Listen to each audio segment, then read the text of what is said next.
Welcome back everybody, and that was KT Rolster versus Hanwha Esports game number 2. And KT Rolster managed to get the game they wanted. They had no tank comp, a very aggressive draft. KT went for Ashe and Bard. And this time around, Hanwha Esports was the one picking Caitlyn and Azir. But in the current meta, it is really important to get the picks that can set up some of the active plays and proactive plays in game. Well, if you only go for the laning phase and picking up some of the neutral objective, well, this does not get a lot of value. And KT Rolster was able to block all the possible plan coming out from Hanwha Esports. So basically, KT and Hanwha were trading a very similar comp in game number 1 and 2, but KT Rolster managed to execute it in a better form. So Hanwha, they needed to pull off somewhat a controlled style of League of Legends, so they went for Herald at 8-minute mark. While KT Rolster wanted to contest for every objective, so 3 of the players rotated for Herald. Herald was down to about half HP, but they were looking for fights.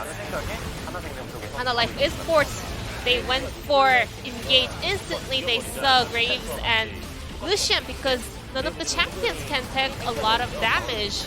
But at the same time, Graves has a very high resistance in the early phase of the game, so they weren't able to melt him down instantly. Azir used most of his skills to save his teammates. And there was a difference between the teamfight ability of Bard and Thresh. And Lucian, with that double kill in that fight, was able to exert a lot of pressure up against Kennen as a counter pick. Smet really did a great job during the laning phase. Hanwha was not having the best game they wanted, so they was looking for a team fight. However, KT Rolster was the one punishing this kind of attempt. There was no vision, there was no dragon stack for Hanwha Esports. There was no way for them to kind of spread throughout the map. So Azir was the front liner to escape this kind of situation, but this doesn't really make sense. So just like Yukal got cut out in game number 1, Miru this time around, Azir got cut out as well. Maybe Miru does not have enough experience yet, so he went for a very bold face check. And Kennen was so flustered at that moment, not even sure where he wants to go, so he was just roaming around the map and the river for a bit of a long time. Yuka came back with a stronger performance compared to game 1. Now it's time to check out the player of the game on the side of KT Rolster.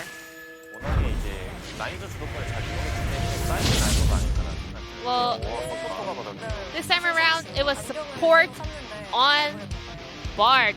Tusin got the 3rd POG of the split because, well, this time around all 5 KT Rolster players were doing a fantastic job, and some of the analysts actually predicted that the players that went for the sideline could pick it up, but it was actually Tusin with his POG under his belt.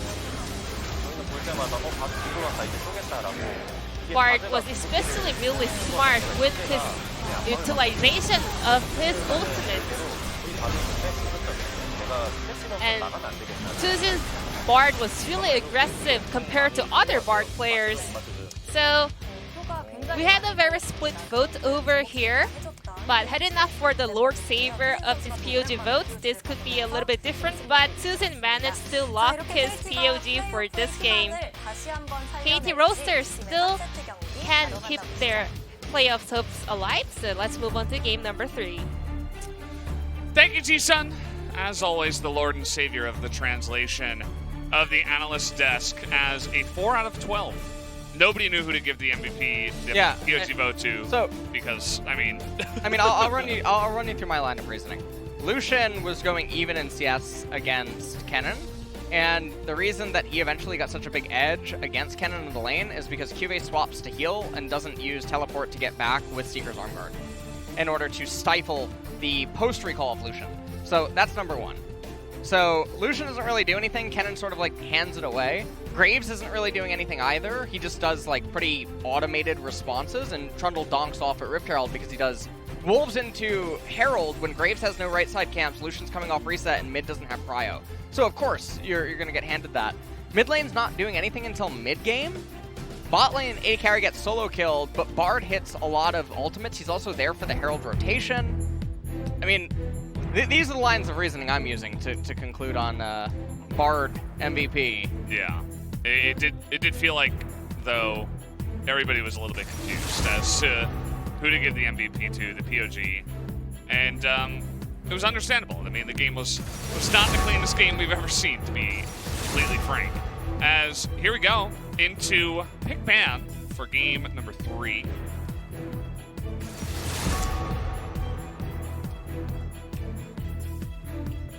Well, see what is going to happen. Caitlyn is not having a very good time here tonight. Boris is making... I saw him in the break, by the way.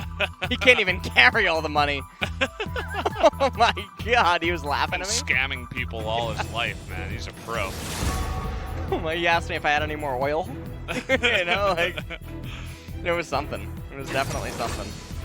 Bard is going to get B1. I love this Bard priority. I don't know about over Caitlyn, but I'm a Bard fan, so there's that. Thresh, Caitlyn Thresh will be the follow-up. So this is, again, call it a salty run back or a, I don't know, a sweet run back. This is a run back of sorts, as these champions were on the same teams. Oh. Yeah, here we go again. Graves isn't necessarily bad into Caitlyn. Smokescreen is like super powerful in the later stages. It really can't be understated. 2 wins now. 2-16. Nice. He's got a 1.1% win rate. Twisted Fate gonna be coming in here. Silas is now being hovered as a response to match the Destiny Gate. We all remember Silas from Miru in Game 1 was a menace. It's quite difficult for them to handle. And again, it's a very... We see it as a response to the TF very often because you could pick your own Destiny Gate. They're going to take away the Ashe. Whoa. There was no AD carry picked by KT. I'm interested to see if a mage actually comes out down in bottom, but I'm very doubtful that would be the case. Another champion that could actually end up getting picked up, even though he's fallen out of flavor, is Varus. Who's that? Yeah, Varus, apparently. Varus, yeah. Yeah. Gotta get it right. I'm gonna lie, if deciding on their last ban, it's gonna actually be Ezreal. This will be interesting to see, because I feel like the marksmen are pretty limited. You have Varus, you have Jhin, and then you have mages, pretty much, that can come in to try to contest. Those are the traditional answers, anyway. If you're absolutely just livid, you know, sometimes you go a little bit crazy and you do picks that don't make a whole lot of sense, like Tristana. Whoa. And other things that, you know, don't really make a whole lot of sense. That is a true who. Lee Sin locked in. Our favorite, he's back. The Lee Sinner. Well, see what the responses are going to be now for KT. Now remember, Silas, he's a flex. He can go top and mid. And wow, Jinx. Lucian being hovered. They're going to actually just lock it in for aiming. And this is not going to be the Lucian Yuumi. Could still be top. It could still be, yeah, it could actually still be top. This would be pretty interesting if we get a dual flex yet again. Dual flex, will it happen? Aiming gets tapped on the shoulder, and he's playing Jhin. Okay. Here we go. So, Ninja Tab Ice this time. Yes or no? No, what is that item? No, okay. What are you talking about? Have you heard Malphite, of... Malphite, Yeah. Malphite, Malphite, Malphite. Malphite, Malphite. Armor stack. AoE slow on attack speed. R on very immobile targets. Malphite would be real cool. Real cool. Then No, I think you, after our experiences in this series, I think you might be hoping for a little bit too much with that one. Although, I mean, we saw Malphite like a couple of times, and they were in pretty good spots too, and we were like, wow, this makes sense. And then we never saw him again. I mean, you have so many options for top laners here. In this spot, you have Sion, you have Malphite, you have Ramus. You go Ramus top even. Yeah. You're gonna lose turret plates and then just come online in mid game, and everything is fine. It is. Why Kennen? Because Kennen and Sylas now, they're hurting each other. And I mean, the question is will Cuvée actually find the 5.5 minute recall now into Seeker's arm guard in order to have a better chance in the laning phase? Yeah, and it may come down to comfort as well. I mean, Cuvée, it's we always have to think about, you know, what is in his champion pool right now. He's played one game of GP, one game of Kennen, and we haven't seen him in a while. So maybe he's just thinking, well, I'm gonna go back onto Kennen, see if it works this time. Well, I mean, he'll have to play it very different. If he plays it like in game number 1, same things are going to happen. Miru is going to be back on the Sylas, so we'll see what he can do with it this time around. Will they lose to Boris once again, Valdez? I think there's a pretty good chance. Seems like Boris has really got his game tonight, so can't really knock him off his game. He's going really well. The Jhin is going to be interesting. We saw Jhin today in game number 1 of Afrika versus Team Dynamics that was being played by Duckdam, and it seemed okay. I mean, it didn't seem like he was getting some insane value, but I could see the reasons why he was picking him up. And I do believe that Aiming can pilot it a bit better, as he is one of our premier 80 carries here in the LCK. See what he can do with it down here in bottom. Both 80 carries taking cleanse with their supports, having the exhaust. We're taking a look at the runes here. Nothing too out of the ordinary. Yet again, Spellbook on Cuvée up against the Lucian. Does surprise me, again, to not just go for sustain and have more control. You do get access to exhaust in... Stop. I love they just put it back up like they don't need to do that. Stop, change the panel. Yeah.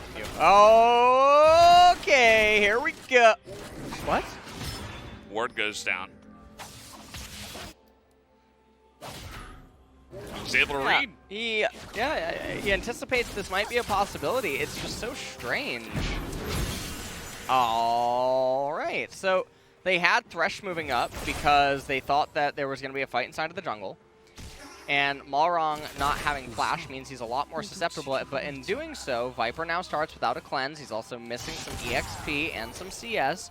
Lehends is going to move back in through the River Brush. He's going to end up taking an auto attack as well as a Q, loses bone plating here. And lane control is still miserable. Now, Lehends could have just gone all the way around.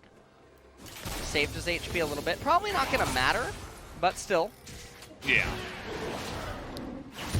And the Lee Sin went blue to... no, not blue. Red to blue. And he's now going to be starting with his Grom. So the ping went down there from his own team. Be curious to know why they're pinging their Lee Sin. But he's going to look to get double buff and maybe be active on the map here. And perhaps forego some farming early on, as he has come into the bottom side. This is the old Young Jae coming on in and looking for that early kill, picks up first blood. nicely done to get on in there. Is going to relieve some of the pressure that was being pushed in by KT's bot lane. And I really like what Smeb is doing, by the way. He ends up cheatering into a call immediately. So Yeah. that's pretty nice. As far as the bottom lane playing goes, I mean, it was so bread and butter. And it's so surprising that KT ends up dying to it after knowing the start and what could end up happening. So, definitely surprising. Malrong down here on Graves right now. 3 camping and praying that Hanwha Life just makes a blunder. I don't understand that. Are they just going to, like, walk into the river? Like, Thresh is just going to walk into the river and then, with no summoners, maybe he'll get the kill? I suppose that was the idea. He's not even taking the Raptors, which is generally a pretty nice camp for the Graves, and now he's going to come over here and try to double scuttle. Might be able to do so. Young Jay is coming on in, but all wrong. No smite, actually, but still is going to be able to lock down the double scuttle from here. And Cuve is trying to shove in the wave, but I mean, Smeb is just sitting pretty right now. Double Biscuit, Red Potion, Cole, and Doran's Blade. So let's take a look at this one more time. This is all happening because they didn't get the crash in on the turret on wave 3. And so this whole thing could have just been prevented. Tushin ends up dying and going down. Why didn't he flash down, by the way? Well, because, like, he got played, yes, and he's slowed. He's right in front of the Thresh. He elected to flash up, which got him closer to the Caitlyn and the Lee Sin. But had he flashed down, you know, I think he would have had a better chance of living. Maybe still would have died, but I was just curious what his thought process was there. Maybe he thought he could get to the wall and try a magical journey, but I think he was only level 2, so didn't quite have it available just yet.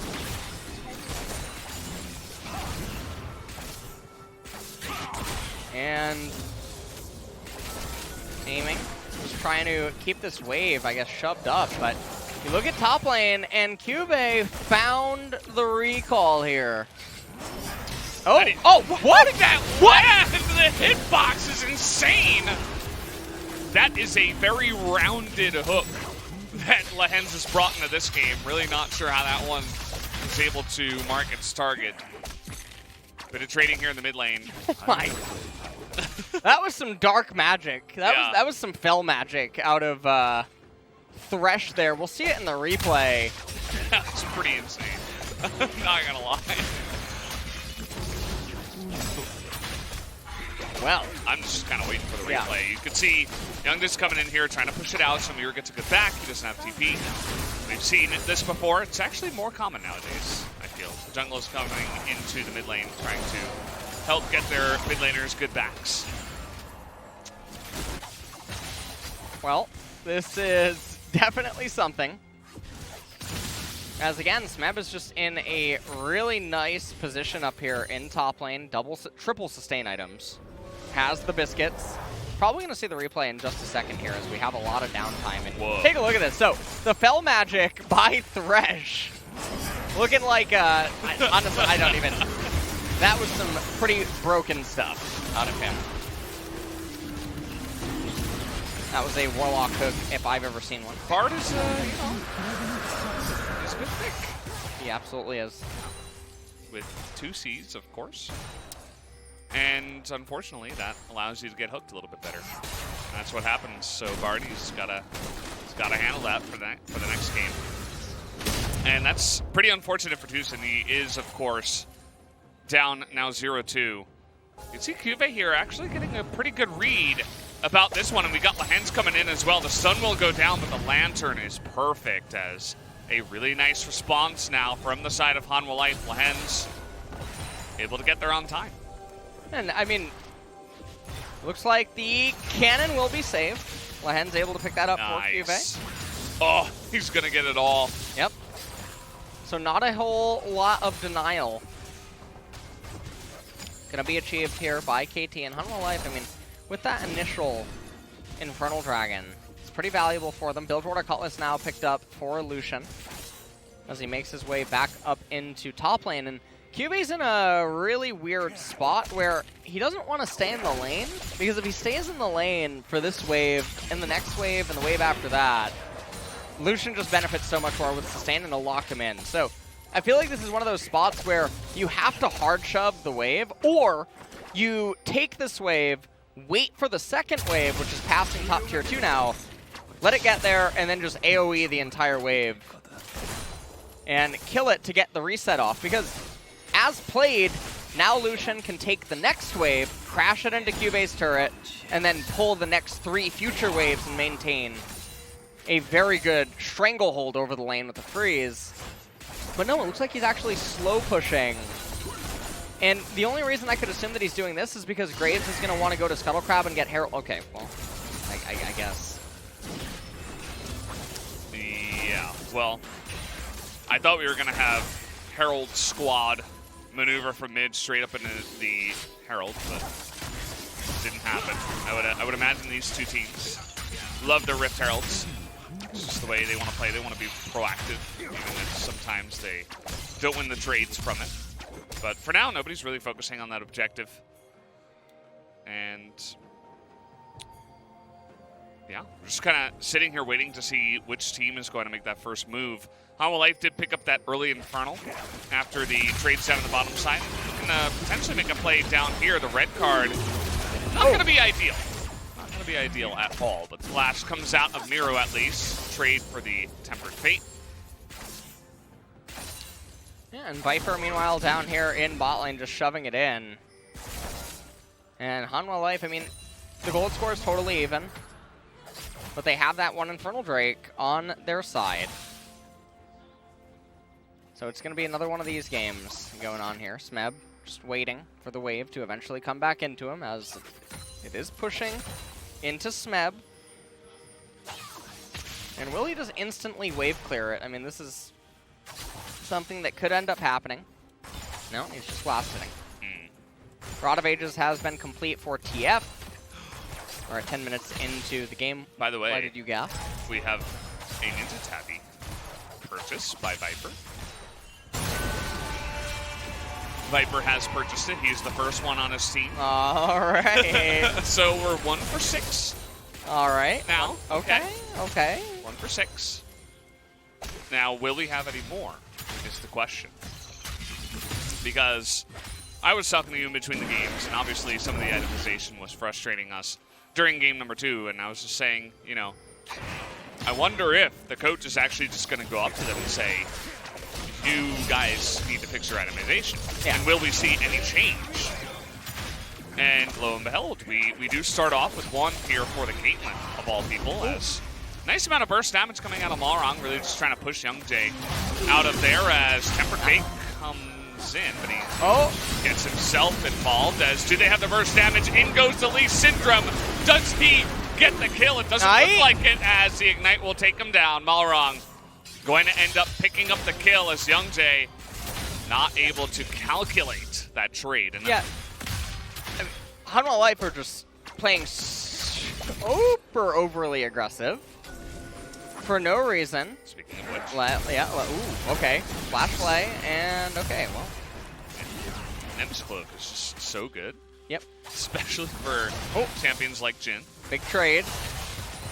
The active coming out there to try to slow down QV. Does not have Blade of the Ruin King yet. 2 minions away from the call completion.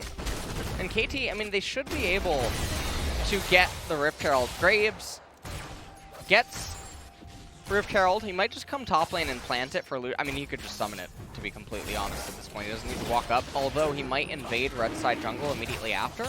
Hanwha Life are getting they're going to get the second dragon. And Mountain makes the game spicy again. Cloud is resident sleeper.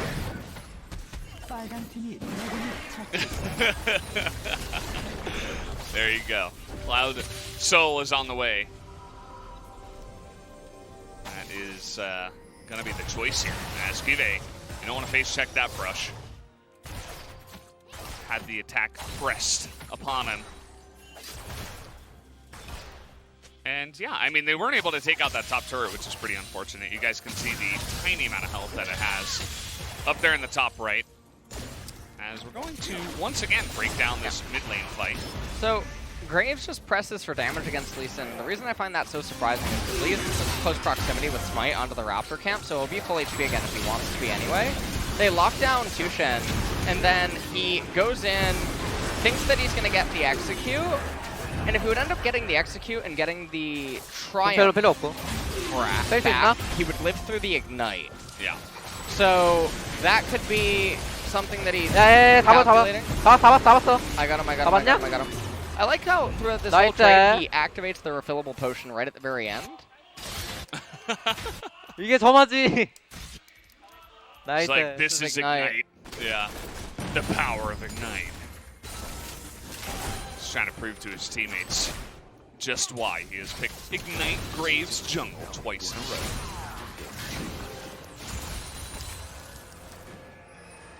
Well, at this point, KT, they're still in a pretty good spot here. Not the end of the world for them.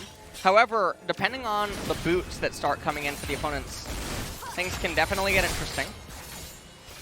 Caitlyn already has her ninja boots. We're expecting that Kennen should pick them up as well as Lee Song. Silas as well to follow there shortly thereafter. Thresh getting the boots of mobility strikes me as very strange because a lot of the fights, I don't think mobility boots really matters for the startup on them. And it's not like there was a lot of early game acceleration going on across the board.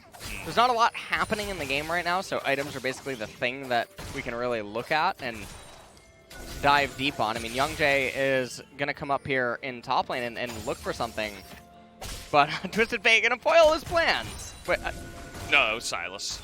oh, Yeah. No, stolen Destiny Gate. Stolen oh, Gate. oh. Gonna look for the kick and use that CC as the Q will connect, as here comes the cavalry coming in from KT. They're gonna shut down the Lee Sin. The flash on in from Miru. They're gonna pick up another kill as Hanwha Life will clamp down for the 2v1 in terms of kills. That was close. Gonna get tempered on the feet. And another exhaust gonna be used this time around. They don't have the ability to kill either of these champions at this point, so I really don't understand reaching there. And okay, we're gonna have some resets taking place. Bot is just a gentleman's lane right now. Aiming and Viper are just like, you see what our top sides are doing? He's like, yeah, I do. Yeah. How are you doing over there, number one? Doing pretty good, number two. Obviously talking about their damage percent. Yeah. Oh, And man. Duson's trying to be the cool kid. He's like trying to join the gentleman's club, but he's not. He's 0-2. He didn't do much damage this game. Spark boots built by Kennen. Yeah. Boris gets another one. I mean, let's take another look here at this. Yeah, Slicing Maelstrom goes in, and like you said, the cavalry arrived. Lee Sin goes down, and watch the flash by Miru, locks up Malrong. He doesn't really have anywhere that he can go, and Lehens was there to cut off, even if Graves would somehow avoid the skill shot of Silas, so not the end of the world. There is a bit of hope, as Silas has picked up the mask. Although he has the Merc Treads, it feels like he's doing that mostly just because of the Twisted Fate with the gold cards. Normally TF does incentivize that item. That was a quick Jin ult cancel right there. The hook is going to land on the Bard, and this is why Thresh can be so damning up against that Bard. We're going to try to chase down the flash in by Viper. He is not messing around. That will be a 2-for-0 in favor of Hanwha Life with the Cloud Drake up here. They will move on to Cloud Drake Soul after they easily take this down. And they're just getting a lot of kills along the way here for their team.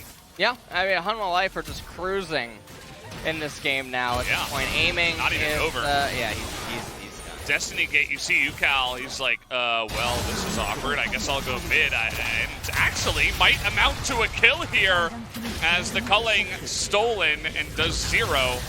After all that, Kive's like, let me get into the action. It looks cool doing it, but doesn't actually do anything effective. So, kind of just coming in there and not doing much. And at this point, they're threatening Cloud Soul in 4.5 minutes from now. Oblivion Orb picked up by Cannon in the face of already present magic resist items on the enemy team. And with the Dragon have just going down. So he had more than enough time to just wait for Void. No sense of urgency. Meanwhile, in the replay, I mean, Hanwha Life, they just keep getting so much value in the fights. They pick up another kill onto Malarong.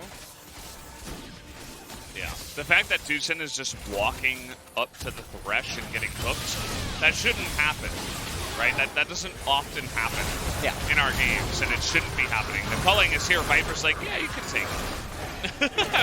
I'm not going to block this. I don't care.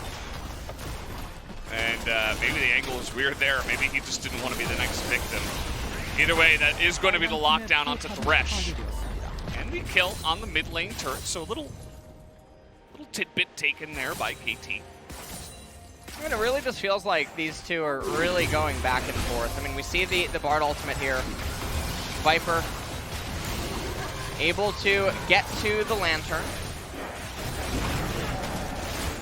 Yeah. And it was pretty close to the enemy champion, so I guess he just didn't want to take the risk. Just gonna let it be. We are on a bit of a roller coaster of a goal difference graph here. Up and down and up and down and now back up. What was that shadow? I don't know. Did you What see was that? You saw that, right? Yeah. Is that Bard's UFO? Yeah, I guess so. Oh, that's so cool. I didn't actually realize that it had like a... Oh, and he has crop circles. Yeah. I wonder what that says in Bard's language. Freeze. I want to... That's what they've been trying to tell us all along. Yeah. Bard is the only one smart enough. He's as old as the universe, so he's the only one that gets it. Everybody else is a little bit too behind the 8 ball on that one.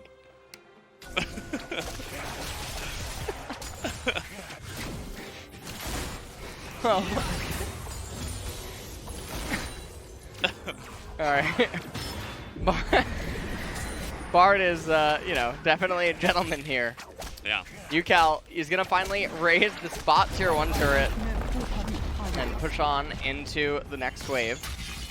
Only to be met by Miru. I feel like the next team fight is going to decide the game at this point. Lucian's trying to go into the crit now for his itemization. Jhin already at 2 crit items. Stormrazor and Rapid Fire have been completed. Graves going the Black Cleaver. And, I mean, it's going to amplify all the physical damage for everyone ever so slightly, but we don't have any, like, not the end of the world. Yeah. And, I mean, Lucian's not picking it up either, so... I guess they want to have one person for the 3 members, but I think you just did it again. We saw the end of that UFO once again, actually. Yeah. That was pretty cool. Nice to see animations like that. Yep. Being added in. And 1 minute until the Cloud Dragon comes up, and I imagine that yeah, all right. I just actually got the email from PayPal, that Leandri has been secured. Morello on Kennen. 3,100. So, the Morello on Kennen, I think a lot of people would want to make fun of it here, and trust me, I do too. However, Cloud Soul's in 45 seconds, and the question would be, can he get any more power? Stopwatch. Than this? He could end up getting stopwatch, but that gives him utility, not outright power. And so the question becomes: does he value the damage and enabling his teammates more than his own survival? And with the Sork Pen boots as well, I think that's basically just what Cuvée is going for. It is an important fight. I mean, because I think as a player, he knows that they're going to be fighting big over this. They don't necessarily have to, but they are going to, as there's the stun onto Cuba, and he's just immediately taken out. You can see he was looking for an angle, but he was spotted for a very long time. And immediately, K2 were just slowly sidling over. Speaking of which, nice flash away there, and he gets the stun onto both of them, the Tempered Fate. Only onto the TF, but here comes the chase with the grenade bouncing. As UCal gonna go in and flash. Well, that's Baron. They're leading him over to it. It's very nice how generous they're being. Wow, taxied over here. That's gonna make it 3 kills. Okay, we're just gonna try to back in the brush. Maybe he can get up. Nope. Denied by Smeb. Gonna shoot him down, and that is going to be the ace. Ladies and gentlemen, there you go. Last kill will go into the pockets of UCal. And now we are just going to immediately turn over to the Baron as KT are able to take a big fight. Yeah, and the really unfortunate thing is no one else has teleport on the side of Hanwha Life, so even if Cuve rushes down to that dragon, it's very unlikely he's going to be able to take it. So, looks like he's running down into bot lane first. Some of the members on KT should... I mean, everyone should actually recall instantly and rush to that dragon to deny that capture. And with this stability now being granted over to them, I mean, you just have to wonder, what is Cuve doing? He also missed the... You can say he's looking for an angle, but it looks like he's actually just trying to join his friends in mid. Because everyone knows the scariest slicing Maelstrom is the one that is coming face forward, you know? So yeah, of course. UCal, I mean, he gets locked up by the Tempered Fate, doesn't really matter. Magical Journey coming in. And I don't know what Hanwha Life is. Well, we know what they're trying to do. They're trying to disengage, but there's no possible way. Smeb actually blunders really big here. You're going to see him flash in a moment for no reason whatsoever. Probably not going to affect the end result of the game, but obviously he's trolling out of his mind right there. Kate's already dead. There's no way for her to live against aiming, or she's running into Smeb regardless, so it just doesn't make any sense. It's like ADA Kyle. Yeah, it's either that or it's like he's just really pumped, you know? And he's like, well, we won this one anyway, so... Well... okay, Tucson is going to die. Here comes the rest of the team. They have some pretty insane damage. Now Smeb is going to lead the charge. And so many damages coming out there from the team, as the trap wall is going to be quite annoying for them at least. So they're not going to be able to follow up there.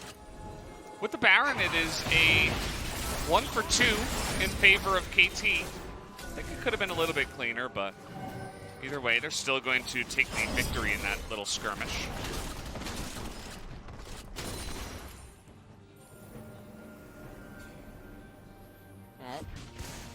It does look like KT are just so far ahead now at this point, and with the item stunting on the side of Hanwha Life, I mean, it certainly doesn't help whatsoever. So all things are looking really rough right now. If you're a Hanwha Life Esports fan, take a look at how this transpired. Temper Fate comes out onto Lahen's, Curtain Call being held. Slicing Maelstrom forward along with Young Jae, ends up taking Bard down. But then Bard from his UFO calls for everyone's heads and gets rewarded. So I just wanted you to know that, Valdez. Yeah, that's classic Bard right there. He is the leader.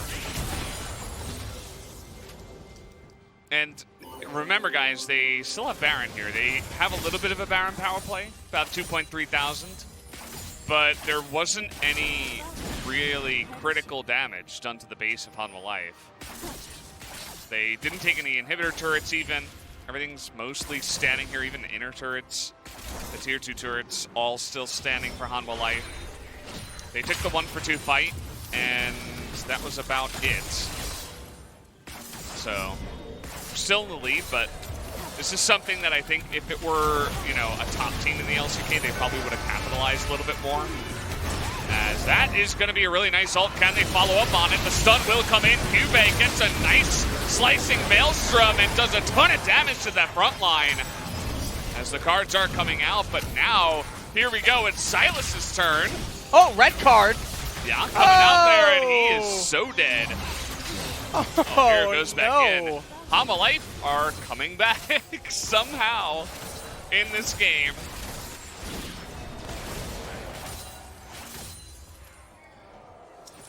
Well, that was very unfortunate. I mean, we'll see it in the replay. This game is just up and down. It is all around. This is definitely...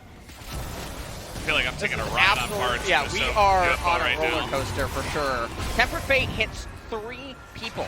Malrong going in there, using his entire ultimate. Yukal cleanses right away. Gold card initially onto Miru, and then no one's grouping with Yukal before he becomes red card Ronald. And Miru eventually able to look for Tushin as well before going back in on Yukal. And here's Miru's first person view. 야, 기본 거. 나트 빼워. I like how he's fighting without really moving his screen. He's just moving the mouse so that he can keep attention on so many more things rather than just centering his screen. 바텀 라인 갈려 할게요. He looks down at bottom lane, tells his team what exactly he's going to do next. That takes a lot of practice to get into a point where you play with your mouse at edges or center or different locations on the screen without moving it. Yeah. If it is meaning that you're getting to see and pay attention to a lot more things. Generally, people, they tunnel in, they spacebar on themselves, or they only look at the area that they're going to. Yeah. That can get you into trouble. We've all experienced that. And it's pretty uncommon as well, even for LCK players. We don't get to see those first-person views like that very often, so it's pretty cool to see Miro doing it on this team. We got the Cloud Drake coming up here in 15 seconds. Do Hanwha Life want to make a stand just yet? Or do they want to say, well, it's just one Cloud Drake, not the end of the world? Well, looks like KT want to fight before that happens anyway. TP coming in, there's the flash play. The hook going to sail wide. As now, that was really close. Oh, this is going to be a huge amount of poke damage, though. Look at Viper in the front line. Has to abandon ship. Just gets the hell out of there. And this should just be KT picking up the Cloud Dragon for free. And... yeah, okay. I guess Yukal and Graves are going to pick that one up. And why are they starting Baron? What? Do Baron is the call. We will do the Baron. That is the name of the game. They're taking a lot of damage, and we have a flank coming in now from the TF. And it looks like they want to peel off, but they've gotten themselves into a really awkward spot. You can see that the flank is trying to come on in from the cannon, but it doesn't exactly work out. And so, yeah, definitely a little bit of a tricky one there, as Yukal is on an assassination mission. That does work out at the end, but actually baits in the bar. That is a really nice stun coming into teammate, but now Malrong all alone there on the left side, but he's surprisingly tanky on that Graves as they're just chasing him down. Do we have a Penta? No Penta potential. Coming in here as he gets the triple, but the other two will be able to get away, and now it looks like it's KT's turn to take their second Baron as they are running towards that area of the map. So they're back at a 6,000 gold advantage. We take a little brief pause at all the items. So Death Sand's going to be next on Graves. Twisted Fate is almost at final item. Oh. Okay, that was a lot of damage. That's a headshot. Yeah. As Viper, Shirelia's. I really don't like the item, by the way. I'm not a very big fan every single time I see it. We have double Shirelia's here, by the way. Nonetheless, let's take a look at the team fight yet again. So Yukal flanking in from the top, goes in onto Youngjae, and then flashes back towards the center with his teammates. Nice Maelstrom comes out and ends up deleting Bard. Really feels like he's like, is it Kenny from South Park? Yeah. Keeps dying at the start of every fight for no reason, like they focus him. Oh, man. At least it's not as bad as the Azir that we saw earlier today. That was... Poor Yukal, man. Yeah. He's having a much better game 2 and 3. That's for sure. That was like when you respond to the email that says that you've inherited $6 million and all they need is your bank account information. Yeah. Oh, man. That Morello purchase is wild. Scammed. Smith, they're going to look to turn this one around, but he's going to immediately cleanse. The Caitlyn is doing some sick damages. Where did he go? Crit in the face by the Jin. As Cuvée gonna go in now, but he's quite low, and he's gonna get burst down as well. The amount of damage that this KT lineup has right now is just so insane. And even though Viper's doing it himself, he's really the only one doing it on the side of Hanwha Life. So really not able to stand up to the immense amount of damage that KT have, as they're gonna take the inhibitor and then look to back away. Yeah, they're gonna back away now. They're gonna go over immediately to the Baron. And we'll see if they just decide to light it up. I think that would probably end up being the case. After this, Crave should have the reset into Death's Dance. And Lucian, I imagine... Yeah, we're going over the wall. We're fighting. Nice, Young Jay. Good play. Gets in there. Good effort. Gotta love Well, not a whole lot to say about that. So he's trying to commit his flash for an insect to get 1 kill. Yeah. Is what he's going for there, but obviously he would lose his life in the process. Miru doesn't have teleport, so 1 kill doesn't change the sequence of events, but now you're down flash for the next fight. Yeah, so 0.1% chance that you're even going to get the kill against so, 5 people. Yeah. Miru locked up here. Hello. Gets annihilated by aiming. Curtain Call comes out. Lots of bullets. Really locking up Viper in the backside and removing him from the team fight. And aiming just doing a really good job with the Deadly Flourish. Baron at 4,700. And they pull the trigger, and then you can see Young Jay, he tries to go on to aiming and knock aiming into Viper, in which case Viper could kill Jhin, I guess, but there's no follow-up from there. 35 seconds until Cloud Drake. Infinity Edge now completed on Lucian. Rabadon's Death Cap seemingly going to be the next item from Twisted Fate. Looking for, oh, they're going to get him. That's stylish. The counter one is going to help, and here we go. Here comes all the poke. Oh, it's crazy. Cuvée is going to get a really effective slicing Maelstrom, though, but it's just not enough. It's really the only one that's able to do much there, as Miru also is going to go down, and now, with only the Thresh available on low life, it looks like KT will finally take the series down. 35 minutes into Game 2. They're going to look to push into this bottom side. Takes them a little while to do it, but eventually the amount of scaling they had on their team was able to come together here towards the end. GG, down goes the Nexus, and KT will take the victory against Hanwha Life. That was something. That was a series. KT, they keep their hopes alive with this win. Is why it's so important for them. If Hanwha Life were to upset, obviously that would be it for KT in their journey, I believe, at trying to keep their hopes alive here in Summer. And this was a series. It was. Today was a roller coaster. Even the first series of Freaka versus Dynamics, those first 2 games, it was so back and forth, and there was so much action. You've been on a roller coaster? It was pretty fun. Yes. Have you? Yeah. What? Right. You act like it's a rare thing. A lot of Koreans have not been on roller coasters. Oh, interesting. Yeah. I guess amusement parks maybe are, I don't know, more common over on the side of America. Not sure. It's where you and I are from. And, yeah, only happy face. I mean, KT, through thick and thin today, through all the craziness we had today, they had smiles on the entire time. Through losses, through wins, through weird itemizations, it just did not matter. They were happy. Well, I'm curious who's going to get the MVP in this game. I had, yet again, no idea who to give it to. I gave it to aiming because I basically used the same system. Who didn't blunder the most, pretty much, yeah, was the evaluation that I tried to use. I think also, like, yeah, aiming.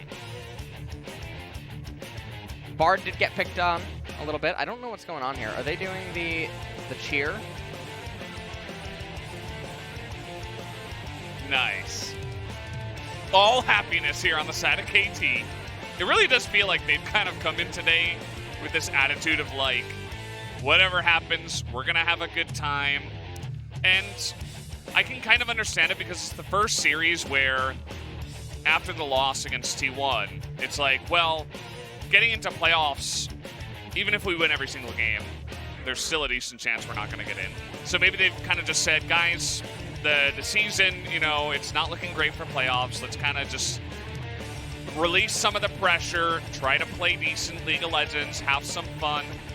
I feel like that's definitely something that the coaching staff could have told the players. Plausible, sure. Yeah. And for Hanwha Life, I mean, they end up losing again, and it is looking really sad for them. This is definitely one of the worst records ever in LCK that's going to happen. When you consider that they have 2 elite-level players, Lahens obviously has been a little bit shaky so far here in Summer, but Viper really is the main driving force. For Hanwha Life, it definitely is a feels bad man moment. As highlights here, it is chaotic everywhere. Yeah, we were just fighting the entire time. That was the name of the game. Cuvée, unfortunately, here messed up his cleanse. Did it right before that card landed into him. And had he had that cleanse, I think he probably would have survived. So pretty unfortunate there. And that did feel like a little bit of the turning point as well, where the rest of Hanwha Life were, for some reason, posturing way too close when there was a decent amount of pick potential on the side of KT. And instead of just 1 kill and maybe an objective, it was 5 kills and an objective. So that was really the big turning point that did go the way of KT. And I don't know what this means for KT going forward. Will we just continue to only see this iteration of the team in terms of the players that are starting? Graves picks himself up 2 wins today. So wow. Got that going for him. 3-16. Yeah. And Malrong played Graves every game. Yep. 3 games. So he lost 1, won 2. That's why he's 3-16. Played Ignite Graves every game. 3 games of Ignite Graves. We got that on the stat sheet too. Deucin had an interesting game. He had a sacrificial game. Yeah, that's, well. But he knew that's what was necessary. Bard always knows. Yeah, Bard always knows. 나 He's really 괜찮은데 여기 나물면 얘네 이겨. 네 나쁘지 않아 좋아 싸움도 너무 좋아 캐넨 조심해. 캐넨부터 잡았어. 야 캐틀 죽었어. 야, 캐틀 죽었어. 앞라인부터 이거 나이. 사이드 볼 게임 끝나 야 블루카드 뽑는다 야 쓰레쉬. 나이스 맞다 야 캐틀 원컵 낸거 봤어? 봤어. 잘했어 감사합니다 talking about some 형들. good play that Naming 어, had. 저 박두진 때문에 It's 너무 like, hey, did you 힘들었어. guys see that? 잘했어 아, 나 너무 잘 끌리는데? So, 박수진 너무 힘들었어. pretty cool 개 잘했잖아 from their side. Again, if you look on their cams, everybody's kind of having a good time and 야 2년 smiling. 만에 쳤음. 나 Even 뒤지겠는데? Deucin 아 모빙이 너무 had that 쓰레기네 sacrificial 막타 대결. performance. 카드가 오케이. As, yeah, tons of damage in this one from pretty much everybody in the game, as it was non-stop fighting from the get-go. Yeah, and I mean, it was a very bloody series between these two. And KT end up emerging victorious after Hanwha Life were in such a good position. It was really Cuvé's unfortunate adventure through the blue side jungle that really started the downtrend for Hanwha Life in that game. Yeah, well said. Wow. Thank you. Yeah. No problem. But either way, guys, we have the player of the game, and it's Smeb, who does pick it up for his Lucian. He gets 5 out of 12 votes. So he had 4 out of 12 in the last time. And now we have 5 out of 12. So it is going to be Deucin and Smeb there in the interview. Be interesting to hear from Smeb and what his thoughts were on everything. He definitely played a lot cleaner this time around, even though Cuvée did itemize better at more correct timing. And at the end of the day, I mean, you really did dance around a lot of the team fights on Lucian pretty well, so Yeah. we'll hear from him. We had 2 votes for mid, 4 for bot, 1 for support. So again, it's kind of just like everybody's all over the place. It was pretty insane, as it was LS and the 3 observers that voted for bot aiming. lane for aiming. We tried, guys. We did try. But Boris, what can you do sometimes? Can't beat him, You know? honestly. He doesn't have any superpowers, but he's just so good at what he does. I'm going to hand it over to Ji-sun for this translation. Thank you very much, guys. After a very long day, now KT Rolster picked up a win up against Hanwha Esports. Let's hear from Tusin's map from the KT Rolster. Congratulations on the win. It was a very long series. How are you feeling, guys? Tusin? I was playing so bad, so I just want to say thank you to all the players who have been performing really well. I think I have to get better. Well, Pon said he did underperform in game number 3. What about you, Smap? Recently, well, I mean, we were so close, but we lost those games. So I really wanted that today we can have a better result. So I'm really happy that we were able to get a win after a very close series. The KT Rolster got some roster change for the top side of the map. What was the reason for that? Well, I'm a player, so I don't have the full context of the roster swap, but me and Balang and Yukal, we've been performing really well on the Korean solo queue, so I think that's one of the reasons why. And Balang, yeah. It's been a while since he got the win. What did he say after the whole series? He doesn't really talk much, but I think he was being a little bit happy. Well, I mean, Balang had his first match win after 3 years. He was super happy. He looked really proud of himself.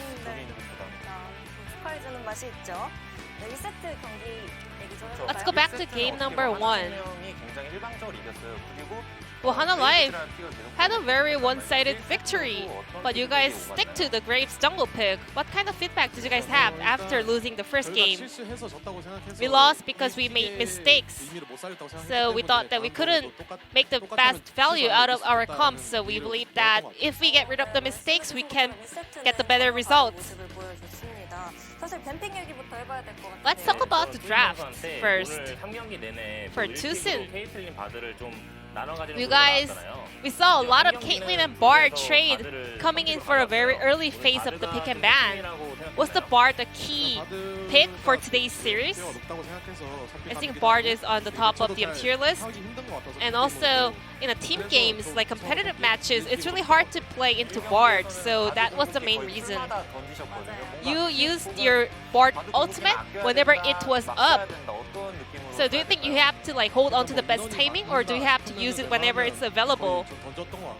I mean, I think I used it whenever I saw the multiple ults angle, and also Bard ult, the cooldown is really short, so you don't really have to hold it on for so long. I have a question over to Smab. Balang played Ignite Graves for 3 games in a row. What was the reason for that?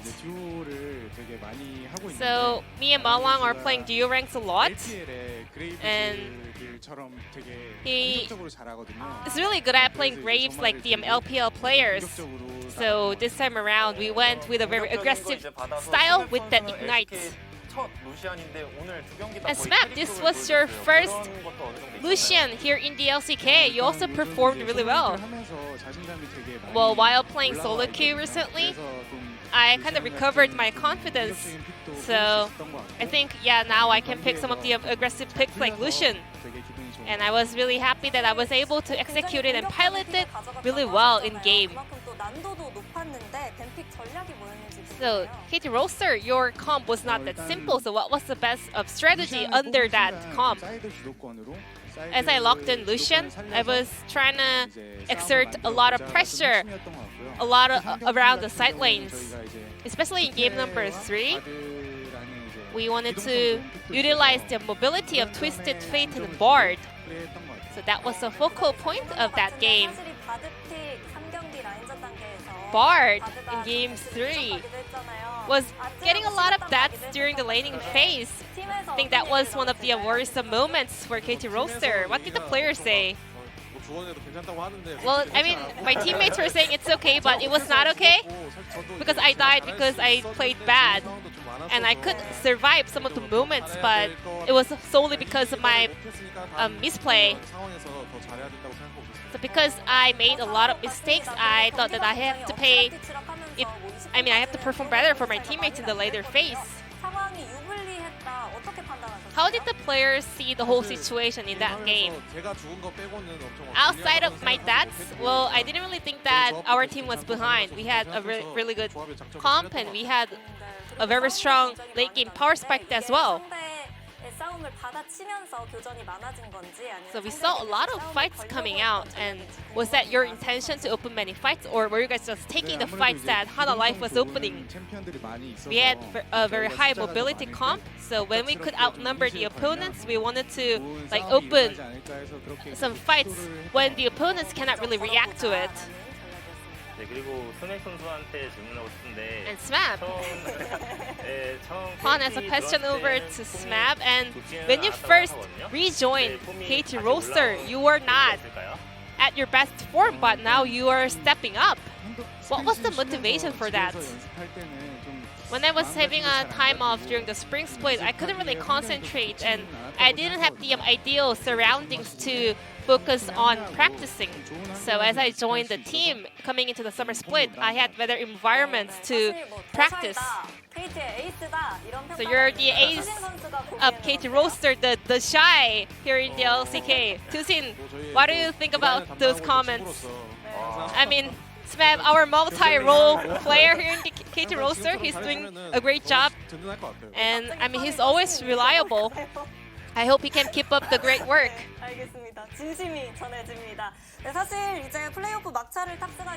In order to secure the final ticket of the playoffs, you have to win all the remaining series and also wish the best luck of the situation, and your next opponent will be Genji. Well, I mean, with this performance and our form, it's gonna be really hard to get a win, so we have to really improve our performance.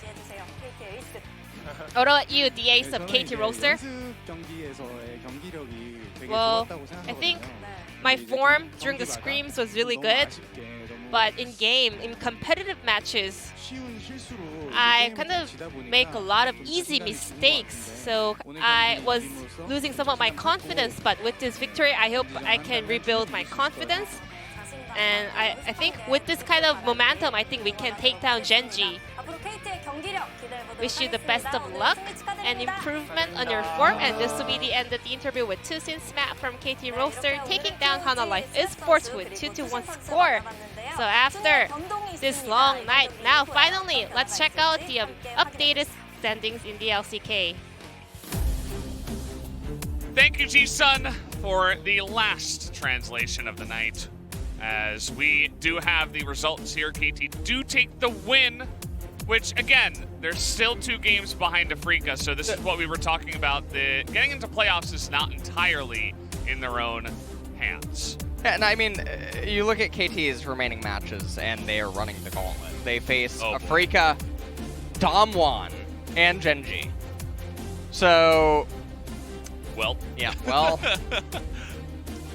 So that is what's going on there, and I mean, like you said, their fate is not in their hands. T1, obviously, it's still neck and neck with some of the remaining members. Tomorrow's match, Sandbox takes on DRX, and Damwon look to move through Sully One Prince. The Korean casters are just like, see? Look at this matchup. And I'm trying to look here at the last time DRX did play. It was against Afrika last Saturday. And they did take the 2-0, but before that, they kind of got slapped down by Damwon. So I would imagine that DRX are still on this wheel of like, okay, we gotta keep it going. DRX We gotta has keep proving we're good. only easy matchups remaining though. So DRX is really T1's biggest fan right now, hoping they can bring down Damwon, Yeah. because that's what DRX needs.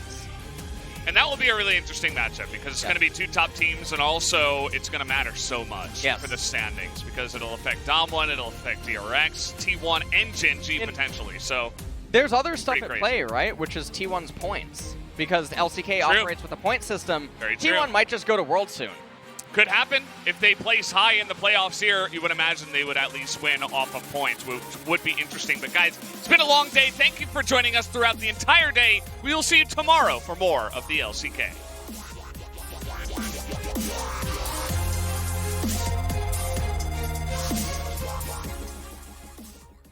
The world has changed and I am ready to take it on. You told me to be myself and never feel alone. You're all that I want.